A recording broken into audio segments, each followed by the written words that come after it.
So Jake is going to talk about attribution, which I can only presume is going to be exclusively about either Russia or China. So let's give Jake a big round of applause. Have a great time. Thank you. Thank you, everyone.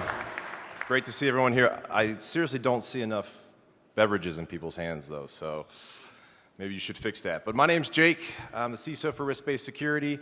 Been doing a bunch of vulnerability and data breach intelligence stuff for quite some time.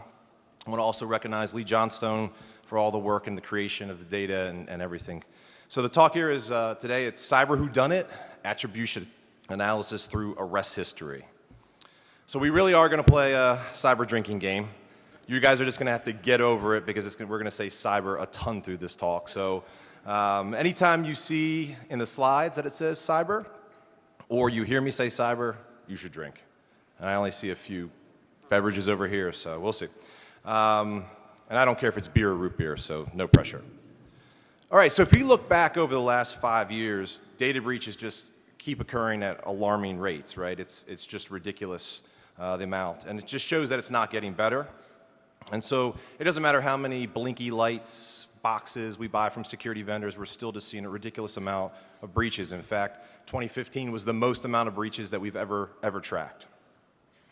When you look at it from, how are these things occurring, there's that old 1970s thought process, I think, from the FBI that says the insider, right?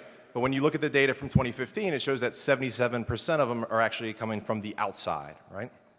Now, an insider may hurt you the worst, but it shows in terms of likelihood the outside where it's occurring. And then when you break it down by the breach types, it just hacking's through the roof, right? So we're just seeing a ton of hacking, and it's been that way the last couple of years. When you look at it from where it's happening, what countries, where these organizations are that are being impacted, this isn't just a USA issue, right? Now, while the USA and the UK are accounted for 46+% of the breaches, it's not just there, right? So it is a world issue. And year to date, we still suck, right? We're not getting any better. Over 2,000 data breaches confirmed already. And it's the most amount of records that we've ever lost in a single year. We're already at over 1.1 billion records being lost, and we still have a couple months to go. So not seeing much improvement at this point. The question we get all the time when we're tracking these data breaches is, who's behind all this stuff, right? Who is behind and causing all of these data breaches? It comes up all the time, specifically the hacking events. Who's behind it? So this leads us to this whole concept of attribution, right? And if you try to get your head wrapped around attribution and what does it really mean, you can start looking on good old Wikipedia, right? And that gives us a few different ideas about what attribution is in other disciplines. So in social psychology, attribution is a process of explaining cause and behavior in events. In copyright law, it's about crediting the work. In journalism, it's about attribution to a source, right? So you start to get familiar there. Now, in the cyber world, we basically just want to know who did this, right? We want to know, what the hell did you just do? What actually happened? What was done?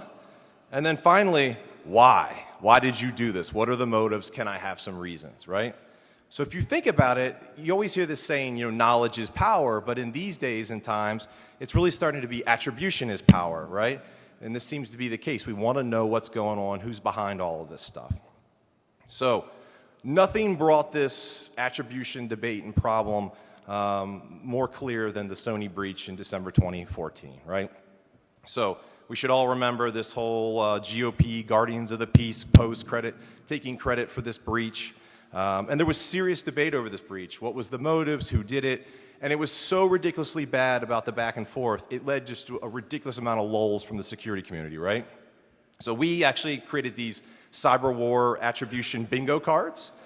It still exists. If you want them, you can go out to the website and generate your own cards and play along, right? And see what happens. But if you're not up for games, then there was a couple guys that created the Sony Hack attribution generator. So you can go to the website and then sort of refresh to get what you want. So you go to this first one and you get the nice report here about a Sony manager behind it. I don't like that one. Romania organization, that's better. Well, now we have North Korea, right? Here's a nice detailed report. You can just keep refreshing, right? So you guys can get reports. They weren't the only one. We actually had another website created called whohackedus.com. You can get attribution reports there. Here we get China, right? Crouching panda, hidden dragon. So there's your China reference starting. But if you don't want a detailed report and that's just too much, guess what? We had the industry create cyber attribution dice. So you can just roll the dice and get the answer, right? And why would you pay for high-priced forensics when you can just roll the dice, right? That's probably the best attribution you're going to get anyways. Some people weren't so thrilled about the cyber dice, and they said, you know what we need? We need a magic 8-ball. And guess what? Twitter answered. We have the attribution 8-ball, right? Now, unfortunately, it hasn't been active here recently, so whoever's behind this account, I'd appreciate if you could step up your game and start tweeting out some stuff again for us. But Twitter's not just enough, so we have Duo that comes up, right? And they create the actual attribution 8-ball. And of course, it's China. And you gotta love the pictures behind there, right? It was China and who's showing, right? So we see that. Then we see good old Swift on security when we're talking about the MySpace breach and should we blame Russia or what's going on, saying, hey, we need another magic 8-ball. And at this point in time, because we know the attribution 8-ball is so important, ThreatBut comes to the rescue. And so no offense to Duo, but ThreatBut creates an attribution 8-ball. And if you don't know about ThreatBut, you should, because they basically provide the maximum protection from threatening threats like China. So we're really pleased that they were able to help us out here. So thanks to ThreatBut for all your hard work. So with all of the lulls aside, I mean, it's a serious issue. When people joke about stuff like this, it's because there's something behind it, right? And the jokes are funny, but let's get back to the Sony breach and walk through it. And the point was, who did this thing, right? Everyone wanted to know. And for the purposes of this talk, there was basically two major viewpoints. One was North Korea, and the other one was an insider, also known as not North Korea, right? And so, on the North Korea side, we predominantly had CrowdStrike and the FBI. And on the insider, also known as not North Korea, we had Norse, Mark Rogers, and Kim Zetter from Wired coming out with information. So here's from Norse, right? So Norse basically was not involved in the case itself, but they said they were doing their own investigation. And they said that the Norse data was pointing towards a woman who called herself Lena and claimed to be connected with the GOP hacking group.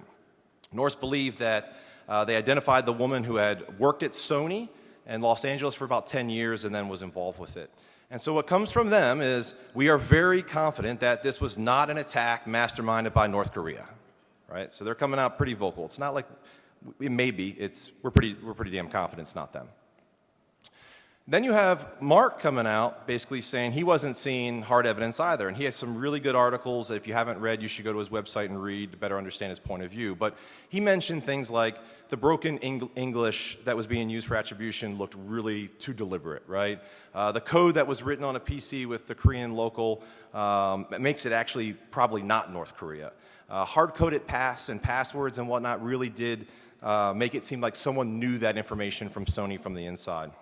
And one of the other things that he said, too, was blaming North Korea was an easy way out for people, including the security vendors that were brought in and paid, and Sony management and all that because of that whole interview movie and everything. It was just sort of an easy way to do it. And you can see here, even after the FBI started to come out and saying it was North Korea, he was still saying, I still don't believe that that's the case. Kim Zetter from Wired, she basically published a story saying that the evidence was flimsy. It's, again, a great article if you want to get some more information about it. And she basically was saying that the assertions about who's behind it, you should be skeptical of these things. And it's easy for attackers to plant these false flags or point to North Korea and those sorts of things. And a lot of the evidence that was presented was circumstantial, right? And then here's Dmitry from CrowdStrike. So he comes in and basically says North Korea. And that's it, North Korea, nothing else. Now, what's funny is at Black Hat, I ran into Dmitry for the first time, and I sort of told him, hey, Dmitry, your face is going to pop up several times in my talk at DEF CON, and we sort of had a spirited debate for about an hour. He still believes it's North Korea, and that's that, right? Now, what was also interesting was we started to see this attribution stuff go really in the mainstream, right? Here you have Mark Rogers and Dmitry on PBS doing a live debate on attribution. Who did it, right? So we're seeing this isn't just, in our industry, it's starting to come out more and more people trying to figure out what's going on. So then we have Sony, and this is sort of mid-December 2014, they publish a more official update and a statement basically saying that as a result of our investigation and close collaboration with other government agencies, The FBI has now enough information to conclude that North Korean government is responsible. So pretty definitively from the FBI. No matter, even though that came out, we still are seeing CrowdStrike versus Norse quite a bit. And there were a few others, but those were the most loudest, if you will, talking about this stuff. Actually, FireEye Mandiant, who was hired by Sony, they were pretty quiet in the press. Kevin Mandiant did come out and say a few things, such as the attacks that happened in South Korea in 2013 were very similar, the same that was being used for Sony. So they attributed those 2013 attacks to North Korea. So therefore, it was Sony behind, or North Korea behind this. So we were actually at RBS, we were documenting this whole thing, and we've got this big article, like a breakdown of it, trying to track everything that was going on. And we started to think, right, you have these two, you've got CrowdStrike and you've got Norse, that are these two ridiculously funded VC companies, the hottest threat intelligence, with ridiculously polar opposite, like, it's an insider, and this is North Korea, and they were both sort of arguing. So it made us to sort of start to think these bold statements. If you make this bold statement and it turns out to be wrong, does it mean that the intelligence you sell sucks, can't be trusted, right? You come out and say, oh, this is definitely an it, and it's proven wrong, then is your product any good? So what we see happen is in January, so all that stuff's going on in December 2014, then we see the FBI comes out and again says, hey, look, it definitely is North Korea behind this. A week or so after that update, then we see Krebs come out and say that there's some rumors that Norse is about to implode, right? And they're the ones, remember, that said it was an insider, not North Korea. Whether that has to do with it or not, it's quite interesting. Further on that, in March of 2016, you can see this tweet, sadness defined. This is the RSA booth. It looks like they threw down a huge amount of money for a booth, and then it was this kind of this deserted, smaller thing, right? So not so good. And everyone was immediately worried, right? We're going to lose the live attack map. And while most people that I know could care less about that, they like showing it to management to get more budget, right? Like, look at we get serious stuff in cyber, right? We need help. But the good news is we have good old ThreatBot that's come back to help us again. I'm serious, right? The ThreatBot Internet Hacking Attack Attribution Map. And you can see here, by leveraging the patent ClownStrike technology, they've made it even better, right? So they did give credit to Pew Pew, but they make all the threat stuff better, so. All right, so why is this attribution stuff so hard? And it's actually even hard to put into words, and there's people that disagree. If you're in this space, I'm sure you're already upset at me or tweeting me bad things or whatever, but the reality is it's still challenging, right? So I want to put out a few things of why attribution in the cyberspace is a little tricky. So a lot of the attributes that you typically see in the real world just don't exist in the cyber world. So that sort of hardcore CSI, forensics investigation work just isn't as possible, right? It's considered to be easy to spoof some of these things, plant these things. It's considered to be easy to embed other people's works, tools, exploits, malware. Just because you see this sample of this in this particular attack doesn't mean it was the exact same person, right? Someone could have easily taken that code. Now, for people in this space, they'll get a little snippy sometimes and say, well, if the source code wasn't available, there was no way it could have been found. I mean, there's lots of debates about this stuff, but it makes it challenging. And then that whole sort of concept of not having a physical territory, right? Some markers that you'll hear in the cyber warfare world or the traditional warfare world, like an assembly zone, boundaries to cross, being able to track things back, specifically like a missile launch, all those sorts of things, they just don't really exist in the cyberspace, right? And honestly, I have so many slides to get through because as I'm working on this talk, there's just more and more shit happening, right? So then we have the DNC that gets hacked, right? Right? And then it's actually so bad that Jeff and Black Hat have to decide they got to raise some money for them to get better at security, it seems. So, anyways. So this one, we have the issue, right? And then we have Guccifer 2.0 that comes out and takes credit for the breach, right? So now we're starting to look at attribution in terms of taking credit for it. And so if you know anything about the original Guccifer, it was a Romanian man who hacked lots of high-profile government accounts, claimed to hack Hillary's private email servers, all those sorts of things. And Guccifer 2.0 goes on to say that Guccifer may have been the first one who penetrated Hillary's and other Democratic mail servers, but he certainly wasn't the last. No wonder any other hacker could have easily got into these DNC servers, right? So then, again, now we go immediately in the press to, All right, cyber attribution and questions there, right? And so everyone's immediately trying to figure out who did this. And it seems like an absolute broken record. And Dmitri's back, right? So he's back. And CrowdStrike tells us this time it's Russia. Now, what's interesting for this one, it's a little bit different than the Sony one. There was a lot of people sort of arguing on both sides on the Sony one. But so far, most people seem to agree and are saying that it's Russia in this particular case. Actually, the only one so far that I've seen that hasn't said it was Russia was Donald Trump was being interviewed, and he said something like, Russia, it's probably China. So now China's somehow brought in, allegedly. So, but here we actually have Fidelis. They're another security company, and they came out, and they basically said they are also very confident that it's Russian actions or actors. And what they said it was due to that they looked at the code. There was a use of the Russian alphabet keyboard and the time zone it was compiled in, some of the malware and those sorts of things. They also went on to said that the evidence pointing to Russia was so convincing, it would have been a very elaborate scheme for it to be anyone else. And so that's a little, I don't know. I look at it and I start thinking, these are the things that people complain about the last time around that could be spoofed and all those sorts of problems. So if it is, the wording that they're using is a little tough. All right, so then the media right now still isn't clear. There's another article that's published saying, hey, is this an individual? Is this a Russian front? Even though I see most of the security people agreeing, they're sort of saying experts aren't so sure. Can you imagine that? We don't agree in the security world. CrowdStrike were the ones hired by the DNC. But again, everyone sort of does point to Russia right now. We have Clinton stating it's Russia. She draws some sort of line to Trump, maybe. It's a bit confusing because it sounds like the DNC's been owned for a really long time. So in my mind, Trump wasn't even considered a candidate then, but now we're blaming him for potentially doing it. And my sort of, the reason why I think this one's interesting is because now it's just not who did it, it's who's behind it trying to orchestrate and make people do these hacks, right? So we're just getting more and more of this sort of stuff and the conversation about what is there to be gained and who can gain from these attacks. All right, now we're getting a little more interesting in the DNC because shortly after the DNC hack was attributed to Russia, it's now reported that there's a professional cyber attack that hit the Russian government. So we start thinking hackback now, right? And so some articles come out saying that the NSA is likely hacking back due to the DNC hack. Now, most of you are giving me blank looks, dirty looks, saying, hey, you think this is the first time that we haven't been hacking all over the place? The NSA hasn't been hacking. But other people will say and start to believe that this may be the first major time that a sanctioned nation-state hackback has occurred, right? So we just keep going down this path. So it leads us to the question of, does it actually matter if we get cyber attribution correct? Do we even care, right? For most companies and organizations where you work, does it really matter who attacked you?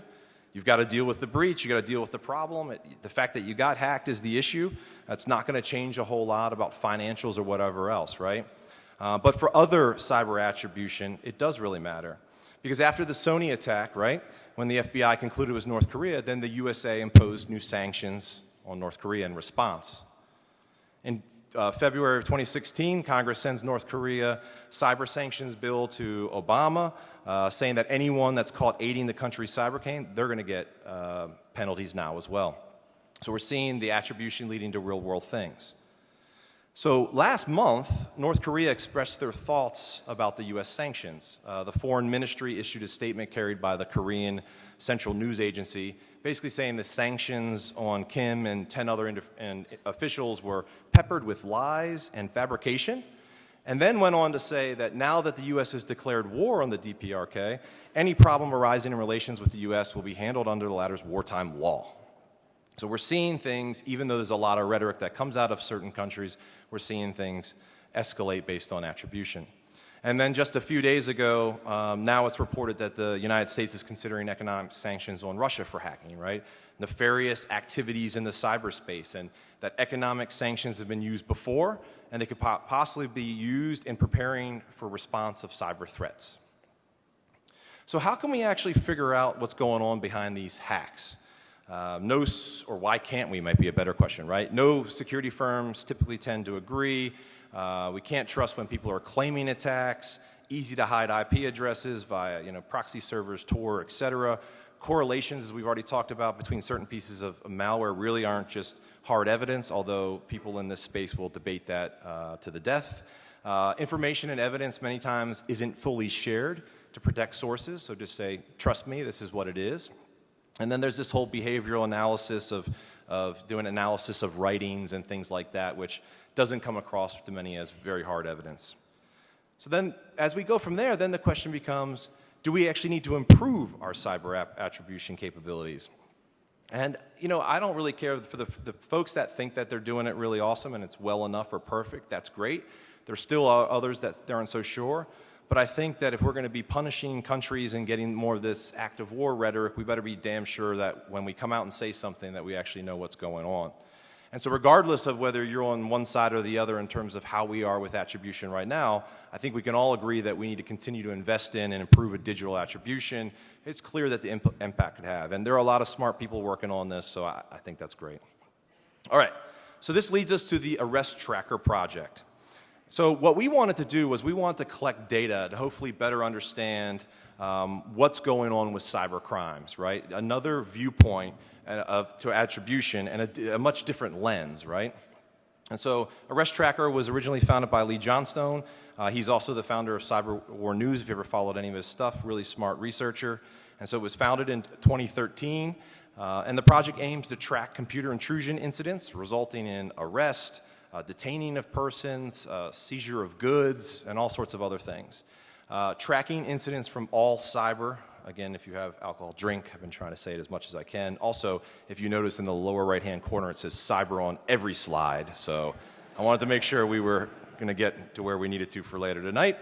And hacking-related incidents. So right now, there's over 1,400 incidents collected. And it's more than just arrests. What we ended up finding out that if you just say you're only going to track arrests, there's a lot that goes on it. So it's more than that. We're labeling it cybercrime. And now, as of today, the project is officially launching. You can go out and sign up and check things out, et cetera. So it's arresttracker.com. So the fields in there, we're trying to figure out all the different fields that we're trying to track. And with any project, if you've ever done data work, you start out and try to track a few fields, and all of a sudden you're like, what about these? And you just keep adding stuff on, right? But so far, we're trying to figure out things like the profile, name, alias, gender, age, location. Are they part of hacker collectives, operations, all those sorts of things. In terms of the incident, when did it occur, which country, arrested, charged, rated, all that sort of stuff. And then even looking at things like courts. Was there a deal? Was there trial, fines, fine amounts, convicted, sentenced, all those sorts of things, and even some more things about the legal side and authorities. All right, so what can Arrest Tracker help us with?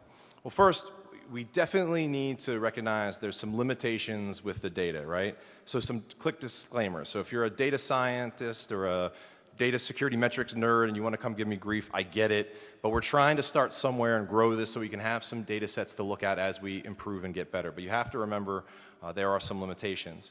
We have to remember that this is mostly about arrest data, right? Arrest incidents is what we have the most of. And so it tells the story from that viewpoint. We've expanded, as mentioned, to cover more cybercrime, and we're going to continue to add as much as we can. We're using data based on reported arrests and raids, right? So we're gathering everything we can from the media. So if the reporting is bad or wrong, it's an issue, right? We do source everything in there to try to have our own attribution to where we got the information from. And if the courts are wrong, which, when has that ever happened, right? That's an issue too, but we're pulling all the data that we can in and putting it in.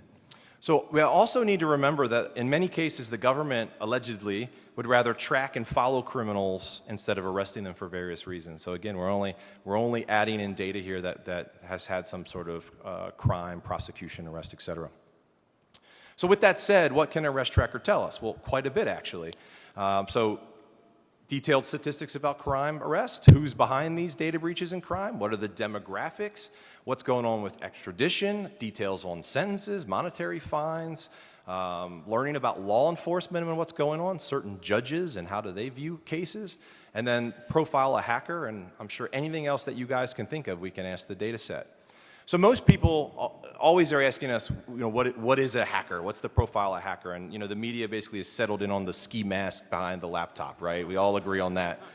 I sort of thought it might be funny and interesting if I asked Google Images what it was, and here it is. And what I found here was as long as you have a hoodie on, you're a hacker in Google's mind. But we also have a couple new faces now with Mr. Robot, right? So these are some new faces of what a hacker is. But what's even more interesting is these are the real faces from Arrest Tracker behind the project, right? So we're tracking what folks look like and all those sorts of things as well. So you can see this helps us better understand.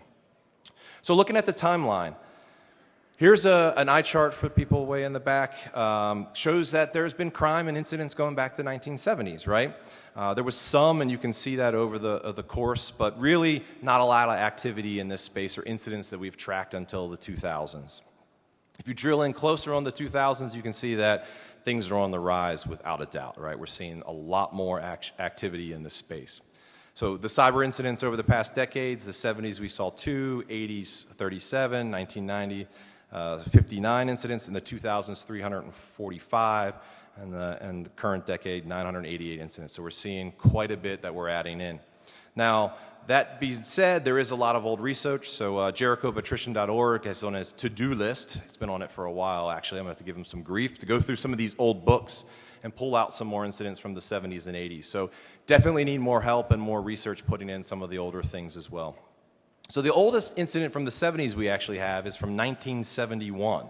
And that's this screenshot of what the Arrest Tracker profile looks like, where we're trying to capture all the different bits of data.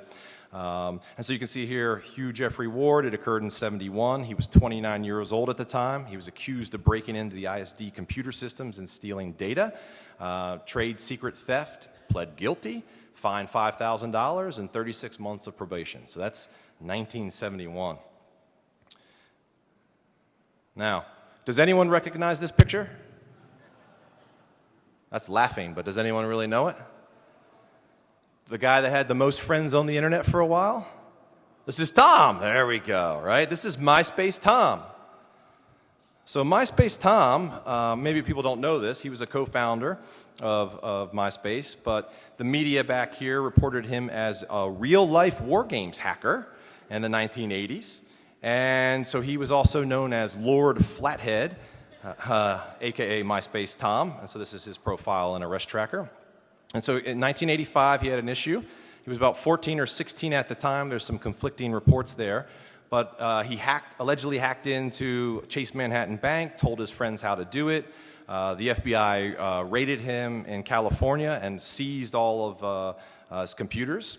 And so no charges or criminal convictions have ever been made and related to this incident. He was a minor at this time. So again, that's one of those reasons why we expanded out the project just from saying these arrests into tracking a bit more stuff. So 1980s MySpace Tom.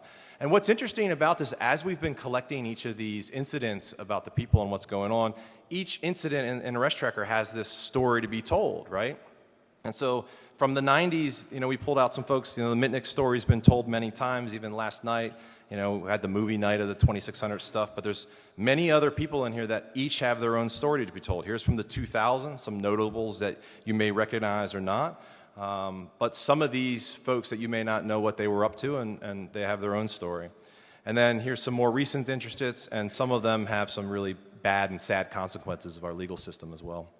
So there's lots of other notable arrests out there for various reasons. Things like the first prosecution of a particular crime, the severity of a crime, the length of a jail time, or what the fines were, potential overreaching of regulatory actions, impact to those accused, etc. All right, so some statistics on arrests. So we get asked just absolutely all the time. Anytime we mention Arrest Tracker, it's the profile of a hacker. That's the biggest question that comes up. So we knew that once we had a fair amount of data, we needed to start looking at the demographics of things. And so we started with age. And so the youngest age that we have is 12 years old, believe it or not. Traded, pirated information to the hacktivist group Anonymous for video games. So sentenced to 18 months, includes limited access to internet devices, 30 hours of community service, and under supervision for 6 months. The boy must also have had to choose some sort of structured activity of his choosing. And this was in 2013 in Canada. So 12 years old is the youngest. And the oldest, though, was 66 years old. John McHugh, a guy named Devilman as well. Male, busted for selling cards on the dark web. This was in the United Kingdom, and he was jailed for 2 years. So you can see this one. And so what that led us to look at is we knew we had the youngest at 12 and the oldest at 66, but what's sort of the breakdown in the distribution of ages, right? Most people, when you say, who's hacking, who's doing all this stuff, it's some bored high schooler or some college, university student on spring break. But what we saw from the distributions is you can see 18 through 25, 349 incidents, and 26 through 35, 304 incidents. So those were the largest groups, while there were still other age groups. And that currently leads us to an average age of 27 years old. And then we want to look at that 27-year-olds across all the years to see, how was it year over year? And it was pretty spot on year over year in that range. All right, gender equality. There's been a lot talked about this all over the place, and so we thought, hey, we should look at the same thing to see, what's the breakdown in genders for crime and arrests, and yeah, it's all guys. So we still have a little more research to do here, but in general, it was 81+% were male, and so we're going to do a little bit more work in this space, but again, just trying to get those profile demographics. So which countries do most hackers reside in, or what's, in our world, what's the country of origin for the arrest? We get asked this all the time as well, and everyone really thinks this is going to be this, it's going to be China, right? This is what it looks like with just Chinese hackers everywhere. But again, if you think about what we're doing with arrest data, it's based on arrest data, right? And so obviously for us, the United States is number one, right? You can see there. Note that China is number 10 in this. So there are arrests and there are crime things going on, but because of the data and the lens that we're looking through, number one is the United States and number two is the United Kingdom. Now, collectives. We wanted to get our heads wrapped around, do most folks that get in trouble in the cybercrime area, are they sort of solo, like lone wolf hackers on their own, or are they part of some sort of collective? And also, if one person gets arrested, does that mean that like a bunch of others are going to follow? And so Arrest Tracker, there's 58 known collectives that have had some sort of confirmed incident, and we see that Anonymous is at the top with 130. So anytime that we'll find out about an issue, if it's related back to a collective, then we go ahead and add it in. Same thing with hacker operations. We want to start trying to get a better feel for when you talk about these hacker operations and what they're going after, how many are they and what did they lead to in terms of arrests or any crime sort of prosecution. Right now we know about 21 hacker ops with Operation Payback at the top. And for some of you old school folks in there, you'll laugh at a couple of the other ones that are listed up there as well. All right, so is an arrest inevitable? Are you definitely going to get arrested? So if you look at it in terms of the data breaches, right? So in 2016 year to date, we already said there's approximately 2,000 data breaches year to date. We've seen 70 confirmed arrests so far. In 2015, there were approximately 4,000 data breaches, and we saw 134 confirmed arrests. Going back to 2014, sort of the same message, right? Approximately 3,000 data breaches, about 47 arrested. So nowhere are we seeing, in terms of a data breach equaling arrest, right? And what's interesting is the data so far shows that there's 610 days on average from when a crime happens, if you will, until the incident or the arrest. So there's definitely a tail from when something occurs to when there's some sort of prosecution or raid or whatever. And we're going to continue to add data and stats in that regard. All right. So then we started to wonder maybe silly things, but when would you most likely to be raided or arrested? Which day would it be? Anyone have a guess? Tuesday. I think I heard it over here. Hello, Monday, right? So someone maybe have a bad case of the Mondays. Could be really bad, right?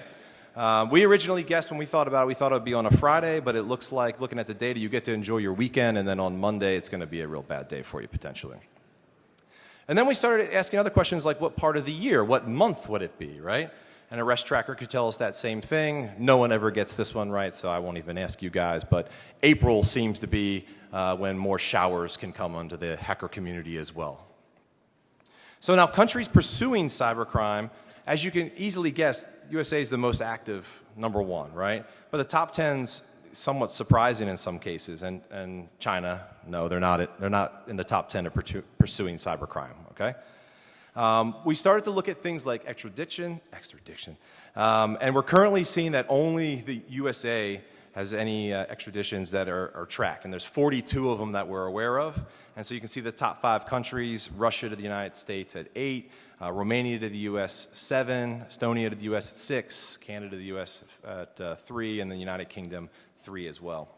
Not every country allows the USA to extradite folks, but there are treaties in place with more than 100 countries out there. Here's a quick little map of it. You can see in the darker purplish color, that's the USA, and all the blue ones are places that we allegedly, according to Wikipedia, have extradition treaties. So now we looked at jail time. The longest jail time that we had, the worst case, we thought, what would that be? And what we found was it was actually crazy, 334 years. So a guy in Turkey, he created fake websites that impersonated banks. And I think the lesson that Arrest Tracker will tell all of you right now is don't mess around in Turkey, because it's bad news there in terms of jail time, right? We started to look at fines, and we want to understand things. What's the average fine? What's most common? The largest fine, et cetera. And what we found was the average fine that we know of right now is $1 million US. But the most common fine that occurred 13 times within the database was $5,600. The largest fine was the world pay hacker Victor, $8.9 million US, and he was convicted and tried in a Russian court under FBI charges. The other thing, too, that goes on is there's some people that just can't help themselves. They just can't stop. So many times, there'll be cases, multiple cases that are consolidated into one case, so this can be a little bit hard to figure out sometimes. But we've been able to find through Arrest Tracker that 17 people have had multiple arrests.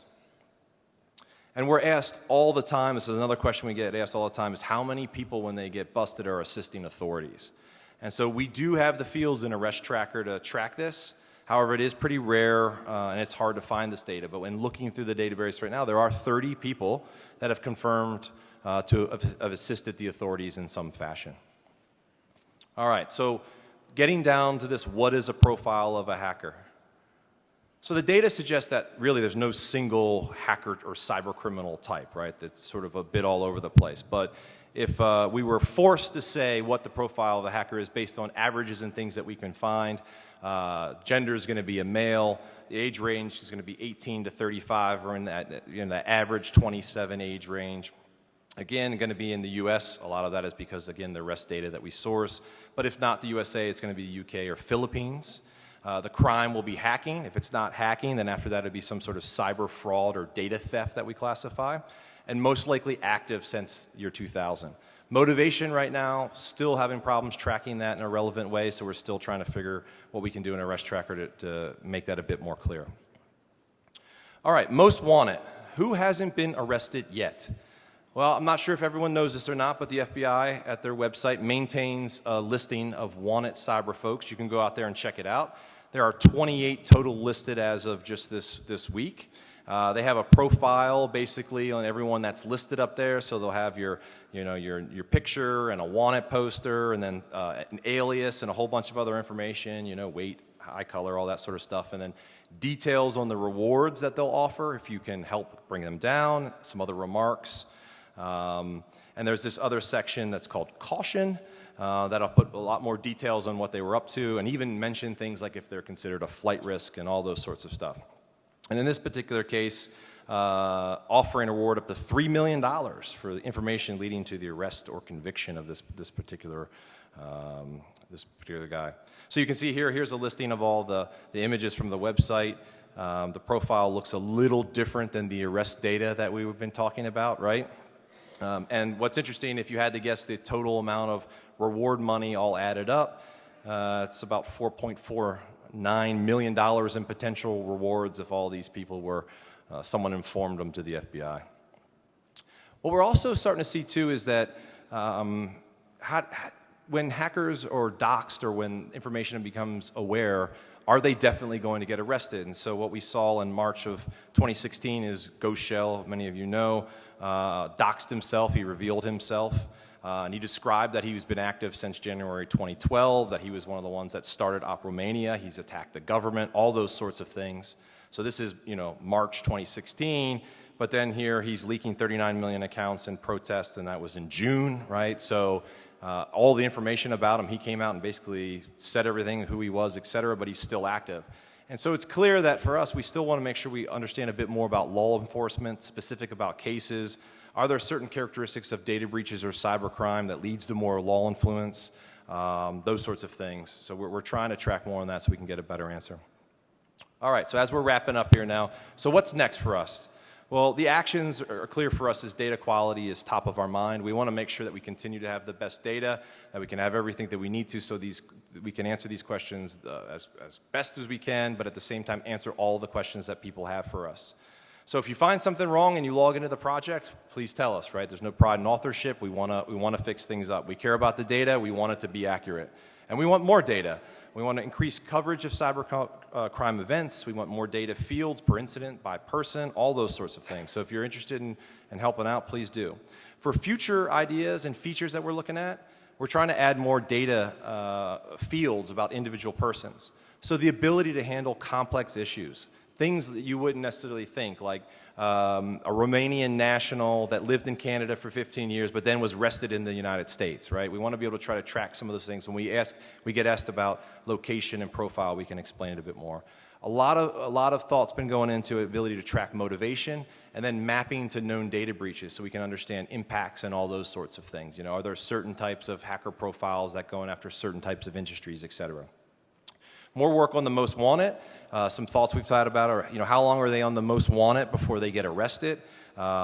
Things like that. Now, how many people that have been arrested work for security companies, right? And then even a subsection for piracy and all those sorts of things. So what comes next? Are we going to see arrests in cybercrime prosecution increase or decrease? We think the answer is going to be increasing. We're trying to figure out what the legal environment's going to look like and if that's going to get more harsh. And then can we take this data from Arrest Tracker and actually apply it to your work, right? Can you use this to help you not just, you know, laugh about, yeah, it's Monday in April and those sorts of things, but if you're in the legal space, can you look at how things are happening? Are there overreaching regulations in your day-to-day job? Can this help you figure out how to be defensive, et cetera? So we're open for new ideas. If you're interested in working with us, we'd love it. If you've got other ideas, we're open to that feedback. And if you want to help, definitely please contact us. So I want to thank Lee Johnstone for all his hard work founding the Arrest Tracker project. It's a ton of data. It's a ton of work. I want to thank Brian Martin for all his help. I want to thank everyone else that's been interested and hung out here and been drinking with us for this session. And thanks to the DEF CON CFB team for the opportunity to present. So believe it or not, this was 140 slides, and cyber was pretty much on every single one of them. So I hope you guys had fun playing along. Look forward to seeing you tonight. If you have questions, I'll be over here. Thank you.